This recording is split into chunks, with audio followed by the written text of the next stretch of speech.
말씀은 사무엘상 13장 13절에서 23절까지 말씀입니다. 사무엘상 13장 13절에서 23절까지 말씀 한 절씩 교독하시고 마지막 절 말씀 함께 읽도록 하겠습니다. 사무엘이 사울에게 이르되 왕이 망령되이 행하였도다. 왕이 왕의 하나님 여호와께서 왕에게 내리신 명령을 지키지 아니하였도다. 그리하였더라면 여호와께서 이스라엘 위에 왕의 나라를 영원히 세우셨을 것이거늘 지금은 왕의 나라가 길지 못할 것이라. 여호와께서 왕에게 명령하신 바를 왕이 지키지 아니하였으므로 여호와께서 그의 마음에 맞는 사람을 구하여 여호와께서 그를 그의 백성의 지도자로 삼으셨느니라 하고, 사무엘이 일어나 길갈에서 떠나 베냐민 기브아로 올라가니라. 사울이 자기와 함께한 백성의 수를 세어보니 600명 가량이라. 사울과 그의 아들 요나단과 그들과 함께한 백성은 베냐민 게바에 있고 블레셋 사람은 믹마스에 진쳤더니, 노략군들이 세대로 블레셋 사람들의 진영에서 나와서 한 대는 오브라 길을 따라서 수알 땅에 이르렀고, 한 대는 베토론 길로 향하였고, 한 대는 광야 쪽으로 스보임 골짜기가 내려다 보이는 지역 길로 향하였더라. 그때 이스라엘 온 땅에 철공이 없었으니 이는 블레셋 사람들이 말하기를 히브리 사람이 칼이나 창을 만들까 두렵다 하였습니다. 온 이스라엘 사람들이 각기 보습이나 삽이나 도끼나 괭이를 버리려면 블레셋 사람들에게로 내려갔었는데, 곧 그들이 괭이나 삽이나 쇠스랑이나 도끼나 쇠채찍이 묻을 때에 그리하였으므로 싸우는 날에 사울과 요나단과 함께한 백성의 손에는 칼이나 창이 없고 오직 사울과 그의 아들 요나단에게만 있었더라. 같이 읽습니다. 블레셋 사람들의 부대가 나와서 믹마스 어기에 이르렀더라. 아멘. 네, 우리가 예전부터 이렇게 했던 추억의 게임들이 몇 가지가 있습니다. 좀 쉽고 간단해서 어렸을 때부터 했던 게임들. 예를 들면 빙고 게임 같은 것이 있죠. 숫자를 이렇게 적어서 숫자를 서로 불러서 맞춰서 줄을 그으면 이기는 게임. 지난 주일날 성가대 모임 때 이 빙고 게임을 했었는데요. 정말 오랜만에 한 게임이었는데도 이렇게 많이 모여서 하다 보니까 생각보다는 재밌었던 것 같습니다. 우리가 어렸을 때부터 했던 게임에는 뭐 빙고 게임도 있을 것이고, 또 다른 게임을 생각해 보면 신문이나 잡지에 있었던 숨은 그림 찾기 이런 것도 있을 것이고, 똑같은 두 그림인데 두 그림 중에서 어떤 부분이 다른가 이걸 찾아보는 틀린 그림 찾기 이런 게임도 있을 것입니다. 근데 요새는 보니까 이 모든 게임들이 다 핸드폰으로 할 수 있게끔 핸드폰 게임으로 나와 있습니다.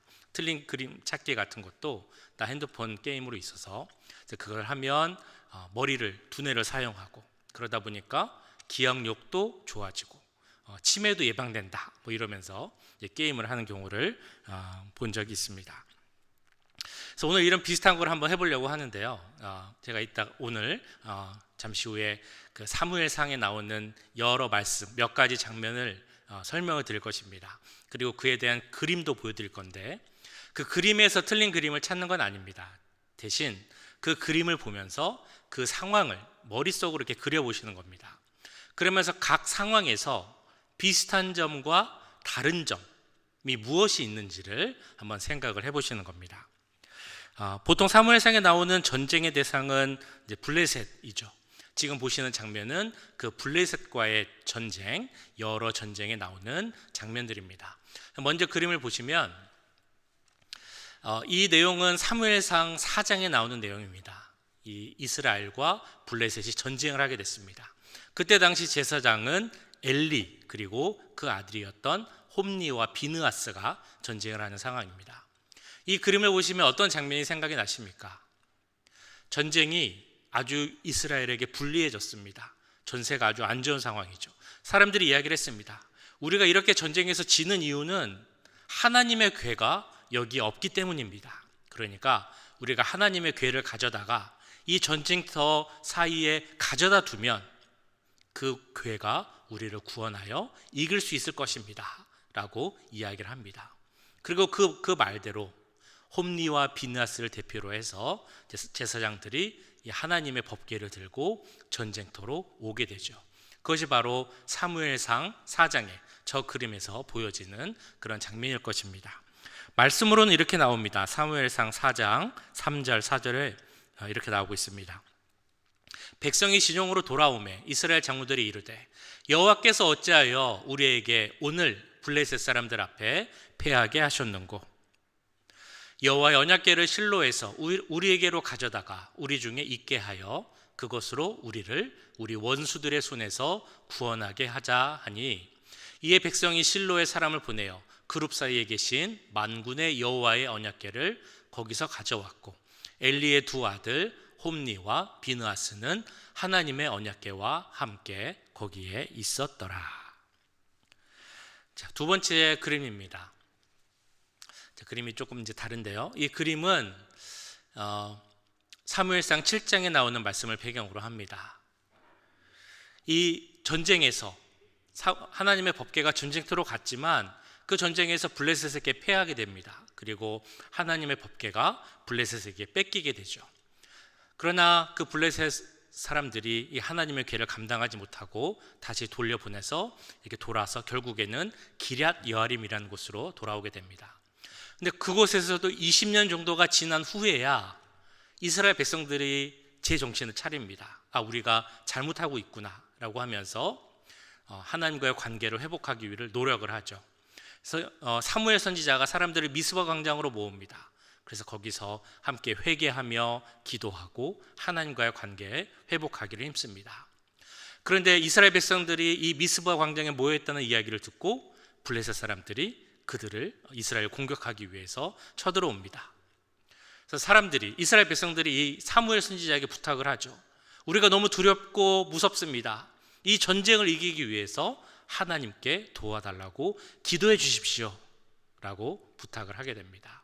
사무엘은 기도를 하게 되고 제단을 쌓고 제사를 드립니다. 그래서 그 결과 저 그림에 보는 것처럼 하늘에서 우레가 내려와서 블레셋 군인들을 다 이기게 되는 것이 바로 사무엘상 7장의 내용입니다. 7절 8절에서는 이렇게 이 장면을 묘사하고 있습니다. 이스라엘 자손이 미스바에 모였다 함을 블레셋 사람들이 듣고 그들의 방백들이 이스라엘을 치러 올라온지라. 이스라엘 자손들이 듣고 블레셋 사람들을 두려워하여 이스라엘 자손이 사무엘에게 이르되 당신은 우리를 위하여 우리 하나님 여호와께 쉬지 말고 부르짖어 우리를 블레셋 사람들의 손에서 구원하시게 하소서 하니. 이것이 지금 보신 사무엘상 7장에 나오는 그런 내용입니다. 자, 세 번째 그림, 이거는 오늘 보신 사무엘상 13장에 나오는 말씀을 배경으로 한 그림이죠. 저기 나오는 두 사람이 있습니다. 파란색 옷을 입은 사람은 누구일까요? 사울이죠. 그 빨간색 옷을 입은 사람은 사무엘입니다. 여기서도 마찬가지로 블레셋과의 전쟁이 나옵니다. 근데 이 13장에 나오는 블레셋과의 전쟁은 이유가 있었습니다. 원인이 있었는데 그 이유는 이스라엘이 블레셋을 먼저 선제 공격을 했기 때문입니다. 그것이 13장 1절에서 3절까지 나오는 내용입니다. 그래서 이제 그것을 구실로 해서 블레셋이 다시 이스라엘을 공격하러 옵니다. 그런데 그 공격하는 군대의 규모가 얼마나 컸던지 이스라엘이 그것을 보고 정말 두려워하고 숨었다, 도망갔다라고 나오고 있습니다. 자, 그런데 그 전쟁을 할 때 전쟁에 이기기 위해서 사울이 한 행동이 있죠. 바로 사무엘이 아닌 사울 스스로 이 사무엘을 대신하여서 하나님께 제사를 드렸다라는 것입니다. 8절 9절 말씀을 보시면 이렇게 나와 있습니다. 사울은 사무엘이 정한 기한대로 2일 동안을 기다렸으나 사무엘이 길갈로 오지 아니하며 백성이 사울에게서 흩어지는지라. 사울이 이르되 번제와 화목 제물을 이리로 가져오라 하여 번제를 드렸더니. 이렇게 사울이 번제를 드렸고 그런 사울의 모습을 책망하는 것이 바로 아까 보신 그림 사무엘의 모습입니다. 자, 우리가 세 장면을 보았습니다. 사무엘상 4장, 7장, 13장. 이 장면을 보시면서 그리고 이 말씀을 보면서 머릿속으로 그리시면서 이 장면들 사이에 있는 비슷한 점과 차이점을 찾아보자면 어떤 것들이 있을 수 있을까요? 먼저 비슷한 점 무엇이 있습니까? 전쟁이 첫 번째 있을 것입니다. 그 상대가 블레셋이라는 공통점도 있습니다. 또 한 가지 공통점을 찾아보자면 이들이 전쟁을 하기 전에 꼭 하나님께 그 전쟁에 대해서 의뢰하는 것처럼 보였다라는 공통점이 있습니다. 4장에서는 어떤 모습을 보였습니까? 블레셋과의 전쟁이 잘 안 되자 무엇을 가져오자고 했다고요? 하나님의 법궤를 가져오자. 하나님이 그래서 우리와 함께 계시면 우리가 이길 것이다 라고 했습니다. 7장에서도 블레셋이 공격해 오자 하나님께 부르짖어 기도해 달라라고 말합니다. 13장에서도 마찬가지입니다. 전쟁이 나기 전에 꼭 하나님께 제사를 드려야 한다라는 모습이 분명 그들 가운데 있습니다. 다만 제사를 드려줘야 하는 사무엘이 오지 않았기 때문에 사울이 그 제사를 대신 드리긴 하지만 그럼에도 꼭 제사를 드려서 하나님께 이 전쟁을 의뢰하는 모습을 보여주긴 합니다. 겉으로 보기에는 그렇게 보입니다. 그러나 그 사이에는 분명한 차이가 있습니다. 이 세 장면을 두 그룹으로 나눠보면 어떻게 나눠볼 수 있겠습니까? 4장과 13장 이게 한 가지 특성이 있을 것이고요. 또 7장의 모습이 또 다른 모습 차이를 나타낼 수 있을 것입니다. 7장을 보시면 우리가 보았던 것처럼 미스바에서 함께 모였을 때 그 이스라엘 백성들이 어떠했습니까? 사무엘과 함께 그들의 죄를 회개하고 하나님께 더 나아가기 위해서 노력하였습니다. 하나님을 믿고 하나님만을 의뢰했습니다. 그리고 하나님께 진정한 마음으로 기도했기에 하나님은 그 기도를 들으시고 응답하셨습니다. 이스라엘에게 승리를 허락하셨다는 것입니다. 이스라엘이 칼을 들고 나가서 싸우진 않았지만 하나님의 방법으로 이스라엘에게 완전한 승리를 허락하신 것이 바로 7장에서 나오는 미스바에서의 이스라엘의 모습입니다. 4장과 13장에서도 이스라엘은 아마도 이런 승리를 원했을 것입니다. 그래서 하나님의 궤를 찾았고 하나님께 제사를 드리려고 했지만 그러나 분명한 차이점이 있습니다. 무슨 차이점입니까? 이들이 하나님의 궤를 찾았던 이유, 하나님께 제사를 드리고자 했던 것은 하나님을 위함이 아니었다는 것입니다. 자기들을 위한 것이었습니다. 자신을 위해서 하나님의 궤와 제사를 사용했다는 것입니다. 그들의 승리를 위해서 이것을 이용했다는 것이죠. 조금 더 말하면 마치 부적을 갖는 것처럼 이것을 갖고 있으면 모든 일이 잘 됩니다. 이것을 갖고 있으면 승리할 수 있을 겁니다 라는 것처럼 그런 부적과 같이 생각했다는 것입니다. 더 심하게 말하면 무당에게 굿을 요구해서 좋은 일만 일어나게끔 나쁜 것은 떠나게 하는 그런 행위, 종교 행위의 의미로 여기에서는 나타나고 있다는 것입니다. 하나님을 향한 제사를 그렇게 여겼다는 것입니다. 그래서 하나님을 이처럼 제대로 믿고 신뢰하지 못하고 자신의 유익을 위해서 하나님을 이용하려고 했던 사울의 모습을 보며 하나님께서는 사무엘을 통해 아주 강력한 심판의 말씀을 전해주십니다. 내가 너를 버리겠다. 사무엘상에서는 하나님께서 사울을 버리겠다는 말씀이 두 번 나옵니다. 13장과 15장에서 나옵니다. 그 중에서 첫 번째로 오늘 본문에서 나오고 있는 것입니다. 13장 13절 14절에서 하나님께서 사울을 버리겠다라는 말씀이 이렇게 나오고 있습니다. 사무엘이 사울에게 이르되 왕이 망령되이 행하였도다. 왕의 하나님 여호와께서 왕에게 내리신 명령을 지키지 아니하였도다. 그리하였더라면 여호와께서 이스라엘 위에 왕의 나라를 영원히 세우셨을 것이거늘 지금은 왕의 나라가 길지 못할 것이라. 여호와께서 왕에게 명령하신 바를 왕이 지키지 아니하였으므로 여호와께서 그의 마음에 맞는 사람을 구하여 여호와께서 그를 그의 백성의 지도자로 삼으셨느니라 하고. 이런 사울의 모습을 보고 하나님께서 이런 심판, 너를 버리겠다, 너의 왕위가 길지 않겠다라고 말씀을 하고 있습니다. 사울이 정말 큰 잘못을 하나님께 한 것 같습니다. 먼저 생각나는 잘못은 그가 사무엘의 역할을 대신했다라는 것입니다. 우리가 잘 알고 있는 것처럼 제사장이 아니면서 제사를 드리는 것은 분명 잘못된 일입니다.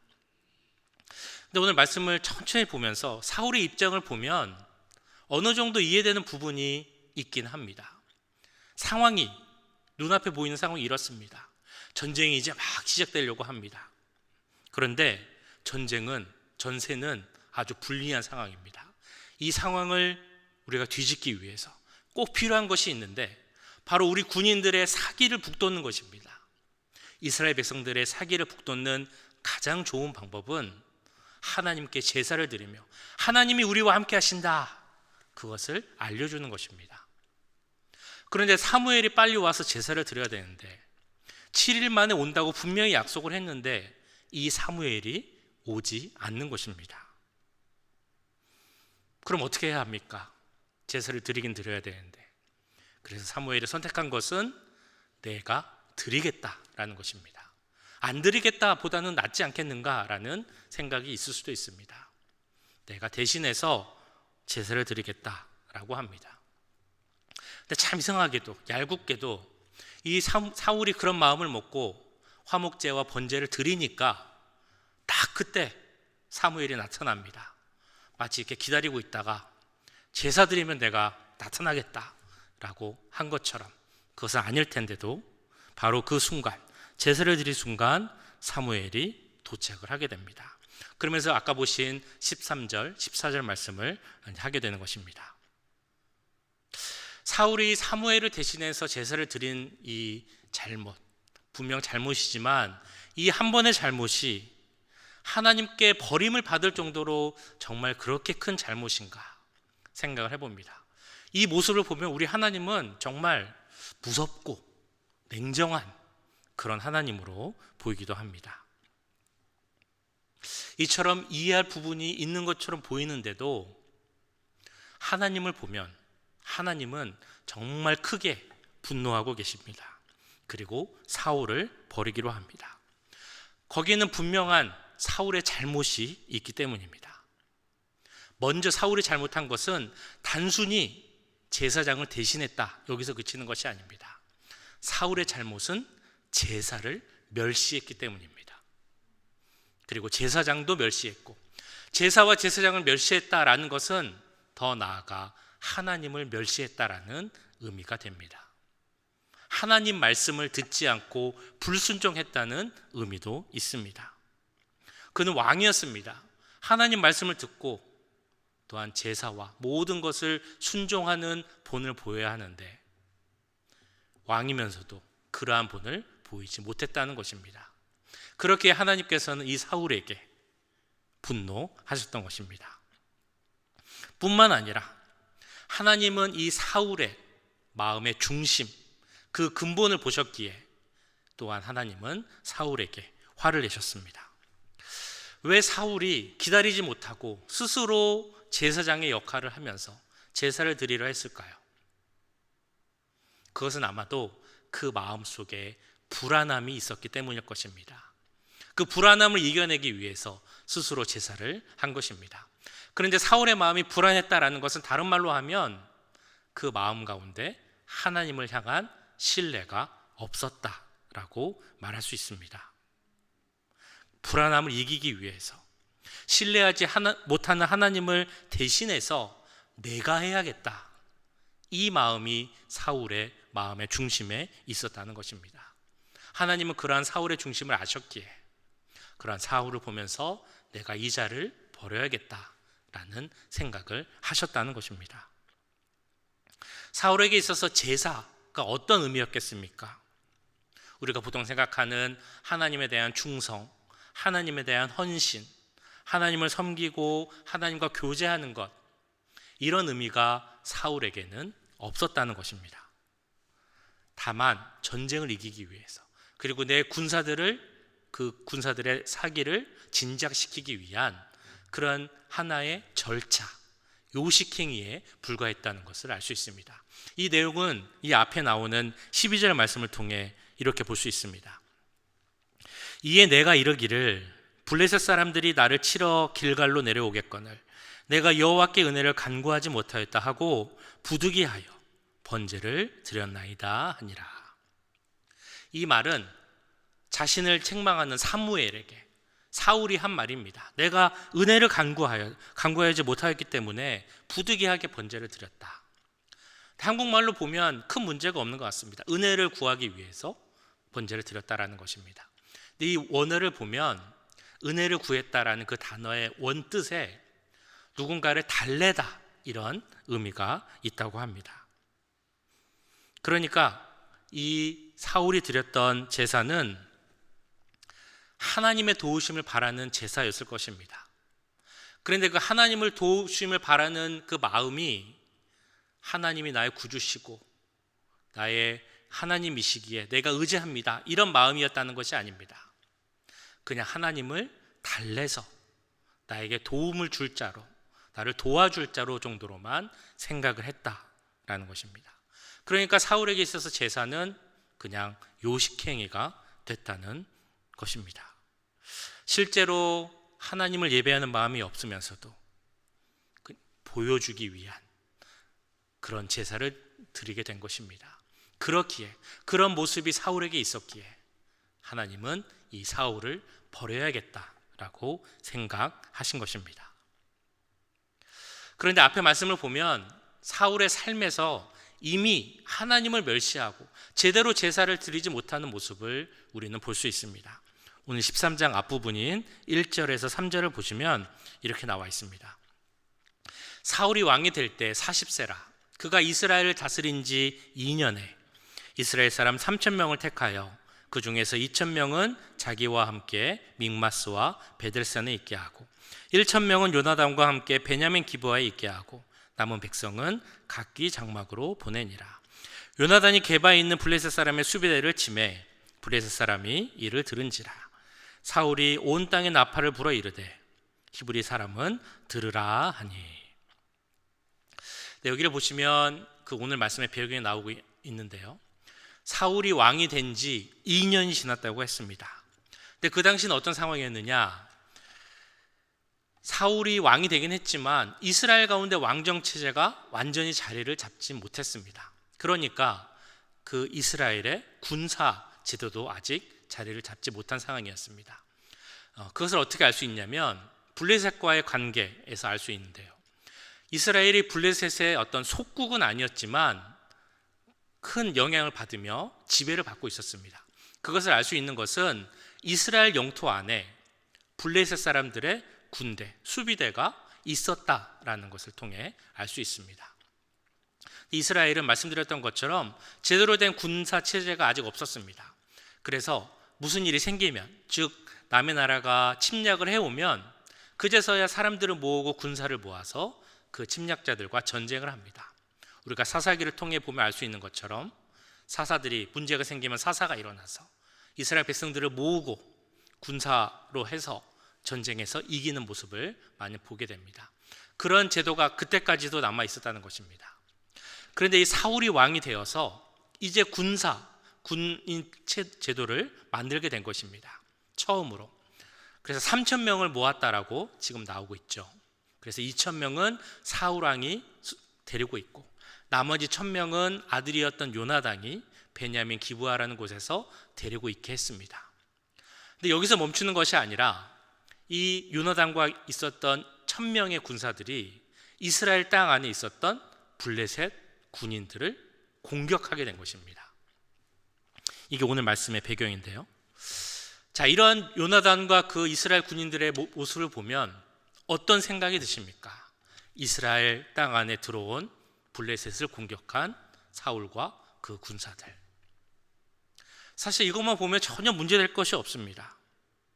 왕이 군대를 만들고 그래서 우리 땅에 들어온 다른 나라의 군사들을 공격하는 것은 어떻게 보면 우리 국가의 주권을 위해서 아주 좋은 일이고 기본적인 일이 되기도 합니다. 그러나 여기에는 문제가 있었습니다. 그 문제는 무엇이냐면 이 모든 것을 하나님이 지시하신 것이 아니라는 것입니다. 하나님의 뜻에 맞는 것이 아니었습니다.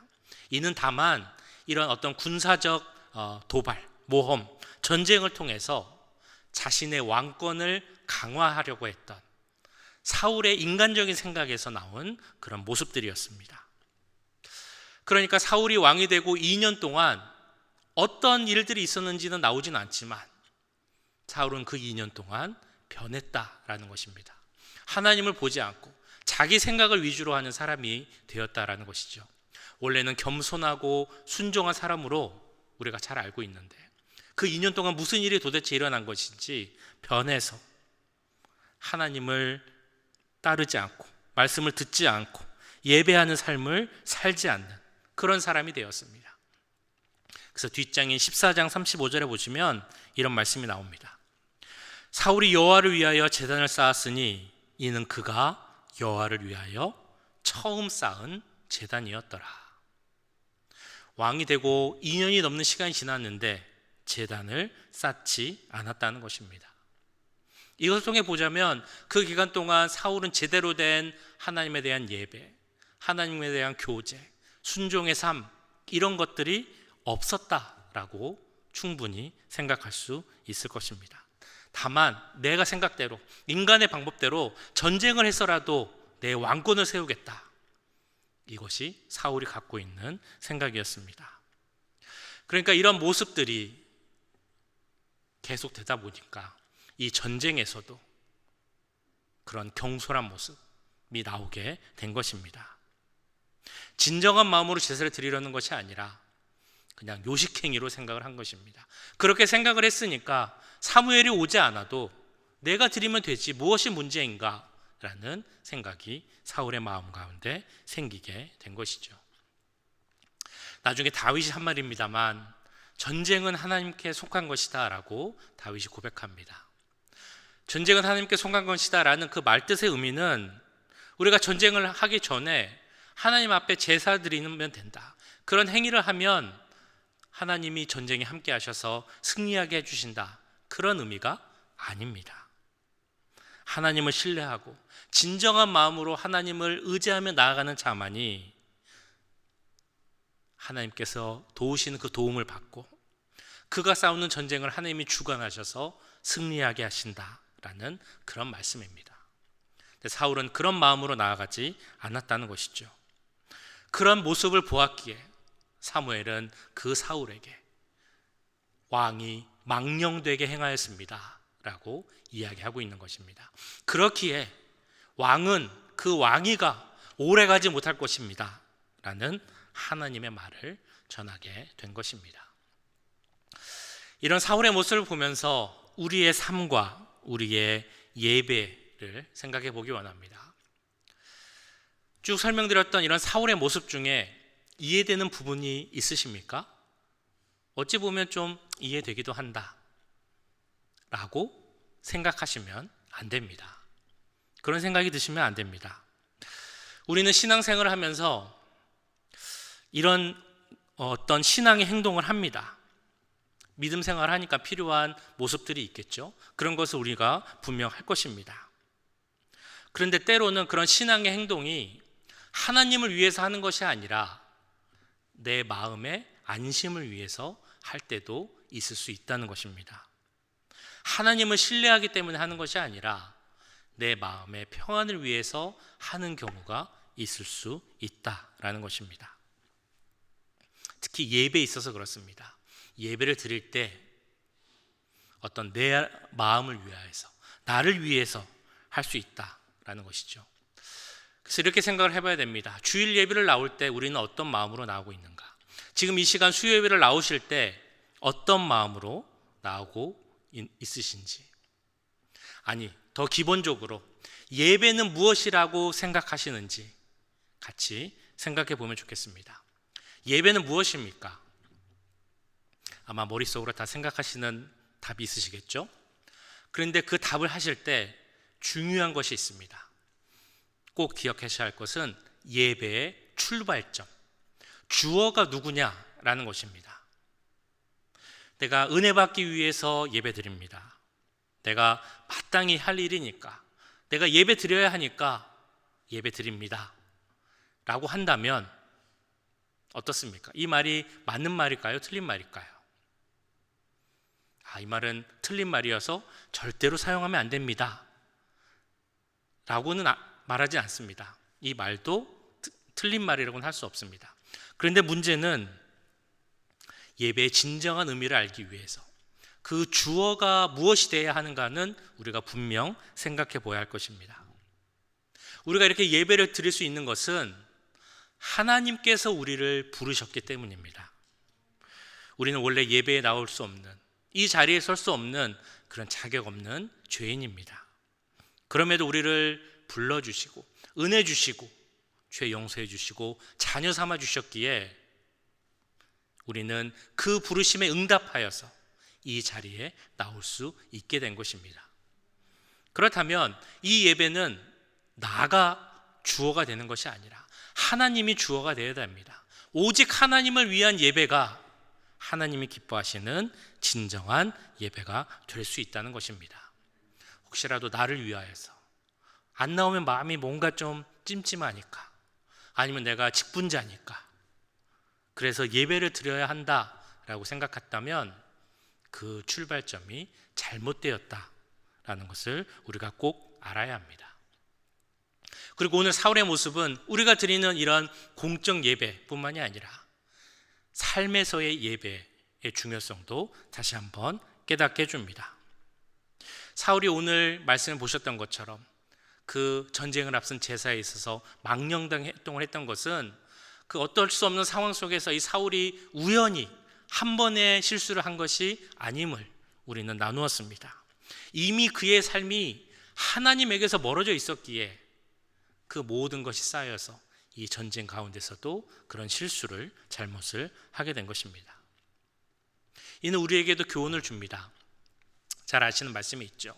예배는 주일에 한 번 드리는 예배로 그쳐서는 안 되고 우리의 삶이 예배가 되어야 한다라는 그런 말씀, 잘 아시는 말씀일 것입니다. 삶이 예배가 되기 위해서 정말 기본적인 것은 우리가 교회에서 드리는 예배, 이 공예배가 정말 하나님 은혜 가운데서 잘 드려야 합니다. 그런데 그 반대가 성립한다는 것을 우리 꼭 기억하면 좋겠습니다. 우리가 교회에서 드리는 예배, 이 예배를 잘 드리기 위해서는 우리의 사적인 예배, 즉 삶에서의 예배가 이미 드려지고 있어야 한다는 사실입니다. 우리가 삶에서 잘 준비해야 한다는 것입니다. 그러니까 우리가 평소에는 삶이 하나님과 전혀 상관이 없고 예수님도 상관없고 예배하는 삶이 아닌 내 마음대로 삶을 이렇게 살다가 주일날 와서 우리가 아무리 예배를 잘 드리려고 해도 그 예배가 성공적인 예배가 될 수 없다는 것입니다. 오늘 말씀에서 사무엘은 사울에게 7일을 기다리라고 했습니다. 그 7일을 왜 기다렸는가 성경에 나오진 않지만 학자들은 이렇게 이야기를 합니다. 이 7이라는 숫자가 완전함을 나타내기도 하거니와 7일이라는 기간은 하나님 앞에 서기 위한 준비의 시간이었다라는 것입니다. 제사를 제대로 드리기 위한 준비의 시간이 필요했다라는 것이죠. 근데 사울은 그 시간을 제대로 보내지 못하였고 그렇기에 하나님 원하시는 제사도 드리지 못하였다라는 것입니다. 우리도 그 7일의 시간, 즉 7일이 의미하는 삶의 자리에서 드리는 그리고 준비할 수 있는 예배가 있어야 우리가 드리는 이 예배가 진정한 예배가 될 수 있다는 것입니다. 예전에는 이런 비슷한 말씀 한번 드린 적이 있습니다만 예전엔 청년부가 되면 교육부서에서 꼭 거의 교사를 했습니다. 마치 무슨 통과 의례처럼 교사가 되었죠. 그런데 잘 생각해 보면 고등부 졸업하고 대학생이 된 다음에 바로 교사를 하는 경우가 있었습니다. 그러니까 몇 달 전까지만 해도 학생이었는데 그 학생이 몇 달 지나고 나서 선생님이라고 이제 서 있는 겁니다. 그러니까 사실 아직 좀 부족하고 훈련되어야 할 부분이 많이 있었겠죠. 그래서 그 처음 대학교 1학년들을 데리고 꼭 교사 교육을 했습니다. 근데 교사 교육을 할 때 첫 주에 꼭 가르치는 내용이 있었습니다. 그것은 무엇이었냐면 우리 아이들은 선생님의 일주일 동안의 삶을 다 안다라는 것입니다. 선생님과 아이들, 주일학교 선생님하고 아이들이 만나는 시간이 얼마나 되겠습니까? 주일날 가서 예배드리고 성경 공부하고 이렇게 따져보면 한두 시간 정도밖에 안 됩니다. 그러니까 선생님들이 이렇게 생각할 수 있겠죠. 내가 주일날 잘 일어나서 옷 잘 입고 또 아이들을 가르치는 성경 공부 잠깐 보고 이렇게 말 잘 해주면 아이들은 모를 거야 라고 생각할 수 있지만 그 한두 시간을 보고 아이들이 그 선생님의 모습을 다 안다라는 것입니다. 이 선생님이 제대로 믿고 있는지, 일주일 동안 어떻게 살고 있는지, 그리고 그 아이들을 얼마나 사랑하는지 아이들은 충분히 다 알 수 있다라는 것을 이야기해 줍니다. 우리 예배도 마찬가지입니다. 주일날 혹은 수요일날 나오시지만 한두 시간, 시간적으로는 그렇습니다. 거룩한 모습으로 나와서 앉아 있을 수 있습니다.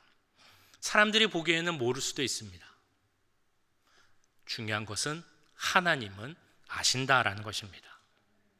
우리의 삶이 예배가 되지 않는다면, 우리가 삶으로 예배를 드리지 못한다면 주일날 드리는 교회에서 나오는 예배는 진정한 예배가 되지 못할 것이고 하나님 보시기에 그 모습은 망령된 모습이 될 수 있다라는 것입니다.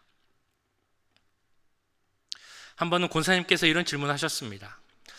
우리 자녀들이 이제 다 큰 자녀들, 가정을 이루고 있는 자녀들이 있는데 교회를 잘 다니긴 한다는 겁니다. 주일날 빠지지 않고 교회를 가긴 가는데 그 마음속에 이 자녀들이 정말 하나님을 잘 믿고 예배를 잘 드리고 있는지 좀 의문이 든다라는 그런 말씀이었습니다.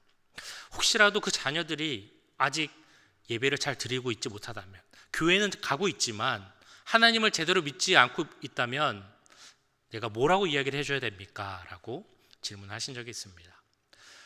뭐라고 대답을 드려야 되겠습니까? 참 어려운 질문이죠. 꼭 필요한 질문이기도 하고요.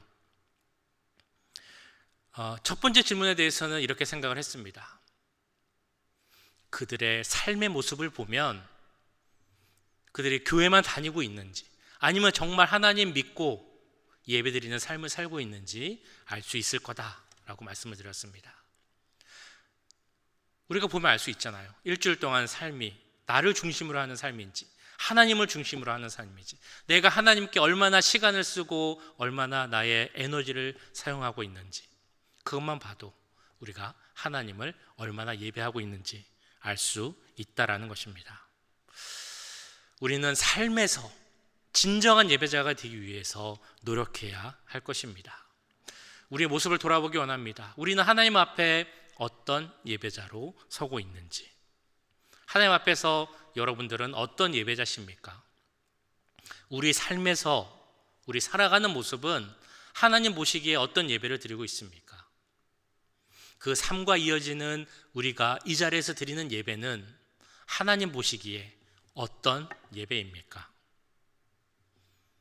하나님이 찾으시는 그 진정한 예배자, 삶에서도 이 자리에서도 하나님 기뻐하시는 예배를 드릴 수 있는 저와 여러분이 될 수 있기를 주님의 이름으로 간절히 축원합니다.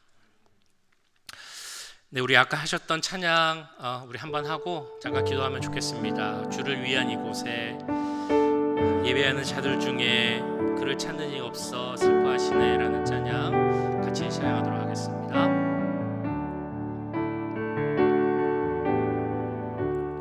주를 위한 이곳에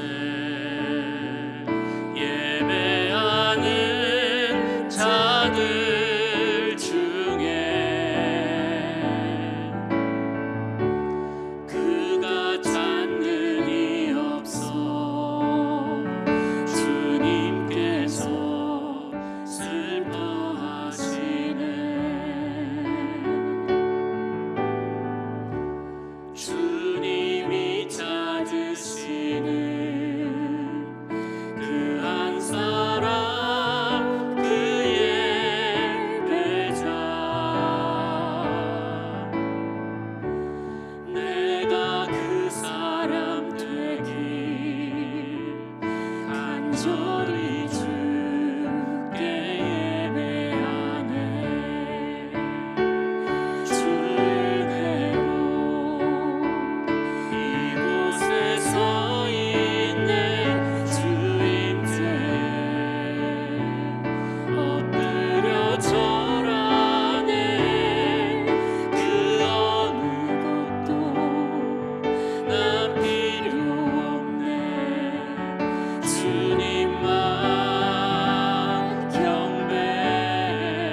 스스로의 모습을 돌아보며 기도하기 원합니다. 주님, 주 앞에 섰을 때 부끄럼 없는 예배자가 되게 하여 주시옵소서. 이 자리에서 드리는 예배 가운데 우리의 마음과 정성을 다하게 주님 역사해 주옵소서. 우리의 삶 가운데 정말 우리의 삶의 모습이 하나님을 예배하는 그런 진정한 예배자의 모습으로 되게 하여 주옵소서. 하나님 기뻐하시는 그런 제사와 예배를 드리는 우리들이 되게 해달라고 이 시간 우리 함께 소리 높여 기도하도록 하겠습니다. 사랑의 주님, 우리의 모습을 돌아보며 기도합니다. 사울의 모습, 주님, 그 사울은 하나님을 멸시하였고 제사를 멸시하였고 그 삶 가운데 이미 하나님과의 머리거리가 있었어. 정말 제대로 된 제사를 드리지 못하였습니다. 하나님을 멸시하는 모습을 갖고 있었습니다. 하나님을 기뻐하시는 제사를 드리지 못하였기에 그렇게 주님, 그 하나님을 멸시하는 모습으로 인하여서 하나님께 버림받은 자가 되었습니다. 주님, 정말 그런 모습이 아니라 하나님 기뻐하시는 모습으로 나아가는 우리가 되기 원합니다. 우리가 예배하는 모습으로 나아가기 원합니다. 우리의 예배 모습이, 이 자리에서 드리는 예배 모습이 영과 진리로 드리는 예배, 하나님께서 기뻐하시는 예배를 드리게 하여 주시옵소서. 그래 여기서 주님, 우리의 삶의 모습이 하나님께 예배드리는 그런 모습이 되어야 할 줄 믿습니다. 우리의 삶의 자리가 예배의 자리가 할 줄 믿습니다. 우리의 삶이 곧 예배가 되어야 할 줄 믿습니다. 하나님, 우리 삶 가운데 함께 하셔서 우리의 삶이 예배와 동떨어진 그런 삶이 되지 않게 하시고 하나님을 바라보는 삶이 되게 하여 주옵소서. 예수 그리스도를 긴 생각하며 드러내는 삶이 되게 하여 주옵소서. 십자가만을 바라보는 삶이 되게 하시고 그래서 우리의 삶이 예배가 되게 주옵소서. 그런 예배 삶이 모여서 이 자리에서 함께 나올 때, 주님께 나올 때 주 앞에 선 예배자로서 하나님이 찾으시는 그 예배자가 될 수 있도록 주님 역사해 주시옵소서. 우리 오렌지 가나교회 모든 성도들에게 함께 하셔서 그들의 삶이 예배 드리는 삶이 되게 하시고 그들의 삶을 통하여서 하나님 받으시는 귀한 예배 삶이 우리 가운데 들어질 수 있도록 주님 역사해 주시고 함께하여 주시옵소서. 주님 붙잡아 주시옵소서. 우리 한 번 더 기도하실 때 우리 오렌지 가나안교회 위해서 기도하겠습니다. 먼저는 우리 예배, 교회가 드리는 예배가 정말 하나님 받으시는 귀한 예배가 되게 하시고 예배를 드리는 모든 이들이 영과 진리로 드릴 수 있는 그런 예배가 되게 해달라고 기도하겠습니다. 모든 사역 가운데도 주님 함께 하시고 모든 약한 자들에게도 함께 하셔서 우리 교회가 주 안에서 하나 되게 하시고 정말 성령 충만한 교회, 하나님의 뜻을 이루어가는 교회 되게 해달라고 기도하겠습니다. 환자들을 위해서 기도하실 때 특별히 김인철 목사님 그 모든 모든 약함이 모두 치료되게 하시고 예전보다 더 건강한 모습으로 완전한 회복 가운데 돌아올 수 있게 해달라고 우리 목사님과 모든 화원들을 위해서, 교회를 위해서 한 번 더 기도하도록 하겠습니다. 사랑의 주님, 이 시간 우리 교회를 위해서 기도합니다. 무엇보다 주님, 우리 교회 예배를 위해서 기도합니다. 예배 가운데 함께하여 주옵소서. 우리가 드리는 모든 예배가 하나님 받으시는 귀한 예배가 되기 원합니다. 하나님 마음에 합한 예배가 되기 원합니다. 기름 부어진 예배가 되기 원합니다. 성령이 운행하시는 예배가 되기 원합니다. 십자가만을 바라보는 예배가 되기 원합니다. 주여 함께하여 주옵소서. 정말 심령과 드리는 예배가 되게 하시고 하나님의 거룩한 자가 있는 예배가 되게 하여 주옵소서. 주일 예배 가운데, 새벽 예배 가운데, 수예배 가운데 함께 하셔서 모든 예배들, 또한 교육부서 예배 가운데 함께 하셔서 모든 예배들 하나님 기뻐 받으신 예배가 될 수 있도록 주님 인도하여 주옵소서. 모든 사역 가운데도 함께 해 주옵소서. 이번 주일에 있을 요리교회 문제도 함께 하시고 은혜 가운데 하나됨에 기뻐하는 시간이 되게 주님 역사하여 주옵소서. 모든 화원들을 위해서 기도합니다. 마음이 약한 자들이 있습니다. 정말 정신적으로 약한 분들이 있습니다. 신앙이 약하여서 정말 눈물을 흘리며 기도하는 자들이 있습니다. 몸이 약하여서 교회 오고 싶어도 오지 못하는 분들이 있습니다. 좀 기억하여 주시고 온전히 회복이 임하게 해주시옵소서. 하나님의 치료의 강소를 세워주시옵소서. 모든 것이 나을 수 있도록 주님, 김민철 목사님 위해서 기도하오나니 함께하여 주시고 온전한 회복과 온전한 치유가 주님 임하게 하셔서 하나님께서 사용하시는 귀한 종 주님 될 수 있도록 계속적으로 사역을 할 수 있도록 주님 역사해 주시고 함께하여 주시옵소서. 주님 주옵소서.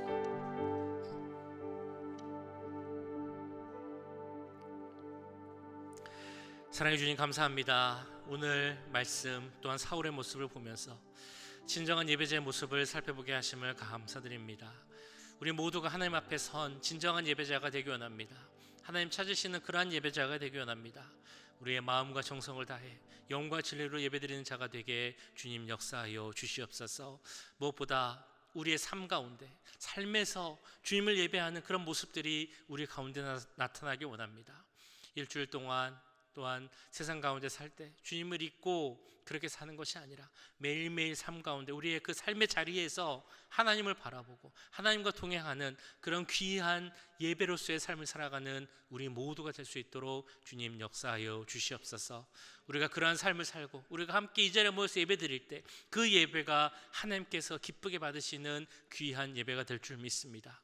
우리 예배, 교회 모든 예배 가운데 함께 하셔서, 또한 교육부서 예배 가운데도 함께 하셔서 우리가 드리는 모든 예배가 하나님 받으시는 영과 진리로 드리는 귀한 예배 될 수 있도록 주님 함께하여 주시옵소서. 특별히 연약한 분들을 위해서 기도합니다. 영적으로, 심적으로, 또는 육체적으로 연약한 분들 주님 기억하여 주시고, 여러 가지 치유와 또 병원을 다니시는 분들, 또한 시술을 앞두고 있는 분들 주님 다 기억하여 주셔서 그 모든 과정이 주님의 은혜 가운데서 진행되게 하시고, 그 은혜 가운데서 치유와 회복이 일어날 수 있도록 주님 함께하여 주시옵소서. 특별히 김철 목사님에게도 함께 하시고 주님의 은혜 가운데서 회복해 하심을 감사드립니다. 더 큰 은혜도 더하여 주셔서 온전한 회복이 임하게 하시고 예전보다 더 강건한 모습으로 주의 사역 감당할 수 있도록 주님 역사해 주시고 함께하여 주시옵소서. 지금은 우리 주 예수 그리스도의 은혜와 하나님 아버지의 무한하신 사랑하심과 성령 하나님의 감화 감동 역사 교통하심이 주님 찾으시는 진정한 예배자가 되어서 나의 삶의 자리 그 현장에서도 주님을 예배하고 찬양하기 원하는 이 자리에 함께한 모든 주의 자녀들과 그 가정과 직장, 우리 교회 위에 지금부터 영원까지 함께 하시길 간절히 축원하옵나이다. 아멘.